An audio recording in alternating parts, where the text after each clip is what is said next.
जाओ। हाँ, क्योंकि पता नहीं कि कुत्ता खाना खोल रहे हो यहाँ पे बैठ के।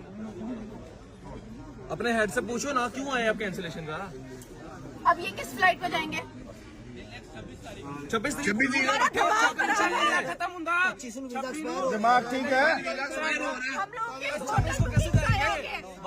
बगैर के बच्चे वहाँ पे क्या होगा 26 को? बकवास कर रहे। 26 को क्या होगा वहाँ पे? हमारी होटल बुकिंग खत्म हो गई है, उम्रा खत्म हो जाएगा। 26 को क्या होगा वहाँ पे? बकवास ना कर। 26 को वहाँ क्या होगा? अपने बड़े को बुलाओ। ऑप्शन के साथ देना तो कैंसिल हो गई है। कैंसिल फ्लाइट हो गई। मैं सिर्फ ये बता रहा हूँ 26 में ऑपरेट हो गई, ये नहीं कह रहा। 26 में ऑपरेट होने का मतलब है 26 को जाएंगे बगैरत। ओ भाईजान 3 दिन हो गए हैं, ये कब आप लोग कर रहे हैं। 2 महीना पेपर क्यों दे रहे हैं? 20 का, कभी 22 का, कभी 23 का। हमारी 26 को बुकिंग खत्म हो जाएगी।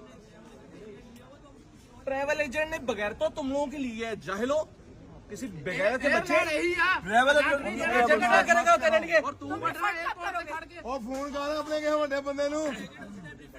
भाईजान किसी को बुलाया, भाई टिकट नहीं फोन कराया। किसी को बुलाओ। शाबाश। अभी पैसे दो। पैसे काट देते सारे वापस। 48 आवर्स में क्या करेंगे हम? वहाँ पे खत्म हो जाएगा सब कुछ। पैसे काट बगैरत का देते। बच्चा वो होटल के पैसे आप लोग दोगे। बकवास कर रहा है।